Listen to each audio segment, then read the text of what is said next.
और कहे भाई कर्म करेंगे तो फिर इसका बंधन तो पड़ेगा। ये कहे कि कर्म करेंगे तो फिर बंधन कैसे नहीं होगा, तो भगवान कहते हैं यज्ञार्थात् कर्मणोऽन्यत्र लोकोऽयं कर्म बंधन तदर्थम कर्म कौन्तेय मुक्त संग समाचर।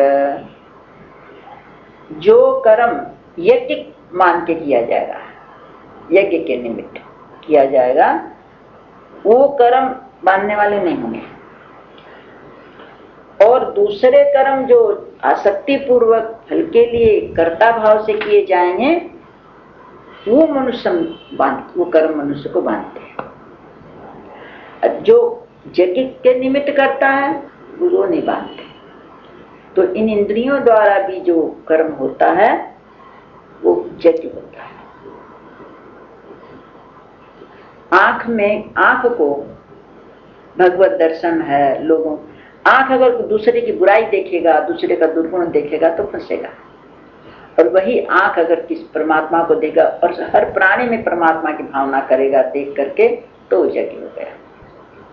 ये सूर्य चंद्रमा सब यज्ञ कर रहे हैं, अवायु यज्ञ कर रही है, सब भूत यज्ञ कर रहे हैं। ये अपना कार्य समय से करते हैं, एक इनके कार्य में चुकनी पड़ती है। ये सब कर्म कर रहे हैं, लेकिन इनके कर्म सब यज्ञ हो रहे हैं। क्यों? सब प्राणियों की भलाई के लिए कर रहे हैं, सुख के लिए कर रहे हैं, भगवत आज्ञा के अनुसार चल रहे हैं, तो उनके सारे कर्म यज्ञ हो रहे हैं। इसी तरह से इंद्रियों के द्वारा जो कर्म हो उससे दूसरे का हित हो और अपना काम चले, भगवान प्रसन्न हो, तो यज्ञ हो गया। तो कहते जो यज्ञ के निमित्त कर्म करता है उसमें बंधन नहीं है, और जो दूसरे कर्मों में लगा हुआ है वो मनुष्य बन जाता कर्म से। इसलिए अर्जुन, तो किसी कर्म में आसक्ति मत कर, आसक्ति से रहित होकर और कर्तव्य जो कर्म है उनको यज्ञ के निमित्त कर, और बहुत भली भांति कर, अच्छी तरह से, झंझट काटने के हिसाब से मत कर, भली भांति कर, यज्ञ के निमित्त। और तेरा कर्तव्य है, मेरे को करना है, मेरा कर्तव्य ये मान के कर, तो तेरे को बंधन नहीं होगा।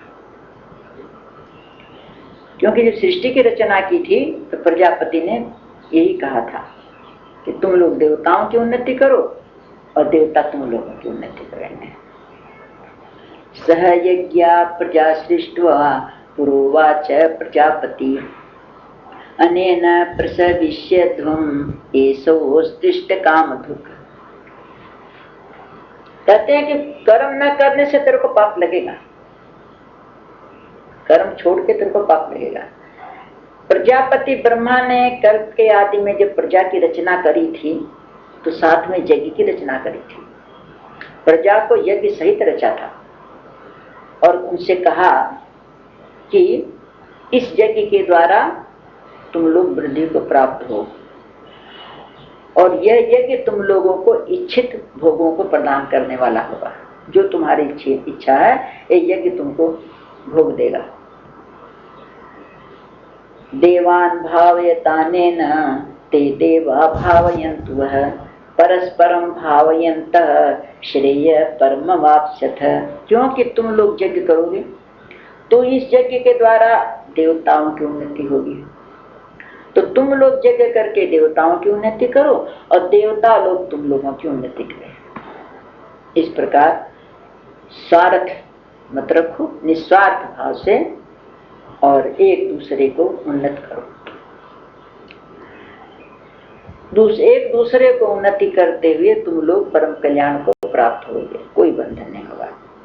अब यज्ञ, अब जैसे स्वाहा स्वाहा किया जाता है वो यज्ञ तो यज्ञ है, लेकिन गीता में उस यज्ञ को महत्व नहीं दिया है, उस यज्ञ का महत्व नहीं दिया। इसमें तप का भी हो, जो जंगलों में बैठते हैं, अग्नि तपते हैं, भूख प्यास निकालते हैं, उस तप का महत्व गीता में नहीं दिया। गीता में शरीर का तप अलग बताया, मन का तप अलग बताया है, बुद्धि का तप अलग बताया, सबका अलग अलग तप बताया, वो है तप। और यज्ञ भी यहाँ अलग बता रहे हैं। अब यज्ञ ऐसा है कि आंख में इन सूर्य है, आंख का देवता सूर्य है, तो वो तो यज्ञ कर रहा है, उन्नति कर रहा है, रोशनी दे रहा है। सूर्य नहीं हो तो आंख में रोशनी नहीं आएगी। आंख का देवता वो है, तो वो तो अपना यज्ञ कर रहा है, हमको देखने की दृष्टि दी। अब हम उसको उन्नति कैसे करें?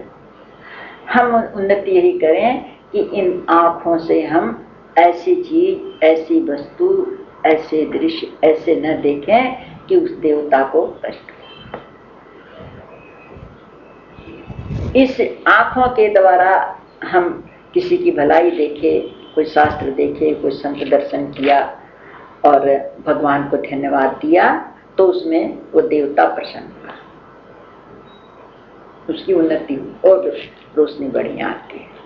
और ये आंखें अंधी होती हैं, रोशनी छिन जाती है, उसका कारण वही है, हमने उसका दुरुपयोग किया। तो जो शक्ति किसी को भगवान ने दी, उस शक्ति का दुरुपयोग करता भगवान कहते हैं अधिकारी नहीं। तो एक दूसरे की उन्नति करो। जो भगवान ने तुमको इंद्रियां दी हैं, और हर इंद्रिय के देवता है। कान की दिशाएं हैं, कान के देवता दिशा है। कान जैसे अपने दिखते हैं ना, ये कान नहीं है, इनके अंदर जो शक्ति है ना वो है कान। नहीं तो कान तो जलेबी जैसे लगे रहते हैं, सुनाई नहीं पड़ता, क्यों? शक्ति नहीं। तो वो शक्ति देवता की है। हाथों के देवता इंद्र हैं। अगर इनसे हम दुरुपयोग करते हैं, किसी को सताते हैं, तो इंद्र की शक्ति क्षीण होती है। और अगर इसी से हम किसी की सेवा कर रहे हैं, किसी को सुख पहुंच रहा है, तो इंद्र देवता प्रसन्न हो रहे हैं। इसी तरह से मन के देवता हैं, बुद्धि के देवता हैं, अहंकार के देवता। अहंकार के देवता शंकर जी। तो इस अहंकार को स्वयं हटा करके वो परमात्मा है ऐसा समझ लेंगे तो शंकर जी प्रसन्न है। और जो मैं करेंगे तो कहेंगे भैया बैठ तुम। मन है, इस मन से अच्छा चिंतन, अच्छे विचार, शांत रहे तो चंद्रमा, शीतलता है ना चंद्रमा में। और इस मन को जलाते हैं ना तो चंद्रमा को शांति नहीं मिलती। बुद्धि की देवता ब्रह्मा जी हैं। सबसे बढ़िया तो समझदार विष्णु भगवान है, वो पैरों में है। पैरों के देवता विष्णु हैं। कोई भी मकान बनेगा तो नींव मजबूत होनी चाहिए, सारा वजन उसी पर। इसलिए सारे शरीर का वजन इन चरणों पर ही है, इसलिए इसमें भगवान अपना निवास बनाया। और ये जो बताते हैं ना, ब्राह्मण सिर, भुजाएं हैं क्षत्रिय, पेट है वैश्य, पैर है शूद्र भगवान के। तो ये इसका भी देखो कितना वो महत्व है कि पेट वैश्य है ना, वैश्य कमाई करता है, संग्रह करता है, फिर वो बांट देता है, सारे समाज की सेवा करता है। और अगर खाली संग्रह करके रखे तो क्या होगा? हो जाएगा गोविंदाय नमः। इसी तरह वैश्य का काम है व्यापार करना, सामान लाना, बेचना, देना, सबको सब तरह वितरण करना। तो ये शरीर से शिक्षा लेता है, पेट भरता है, सब बांटता सारे इंद्रियों को, तो सब ताकतवर रहते हैं। इसी तरह से वैश्य अपना व्यापार करता है, सबको आराम देता है। हाथ ऐसा है कि कोई सामने उठाएगा डंडा तो हाथ पहले चला जाएगा, भले हाथ अपने हाथ पर ले लेगा मार, शरीर में नहीं लगने देगा। तो क्षत्रिय का स्वभाव ये होना चाहिए कि किसी पर संकट आए तो पहुंच जाए उसकी रक्षा के लिए, ये है। और ये मस्तक में ब्राह्मण भगवान का, तो जितनी ज्ञान की चीजें सब ऊपर ही है। देख लें, ज्ञान सुनने में ज्ञान नहीं होता, करना कुछ नहीं। आंख में देखना है, करना कुछ नहीं। स्वाद लेना है, करना कुछ नहीं। जीभ सबसे ज्यादा प्रबल है ना, इसलिए इसको दो काम दिया है। स्वाद लेना ज्ञान इंद्रियों में आ गया और बोलना कर्म इंद्रियों में आ गया, दोनों काम आती है। तो जितनी ज्ञान की चीजें है ना वो सब, तो इसके अंदर बुद्धि का काम ऊपर ऊपर है सब, तो ब्राह्मण है।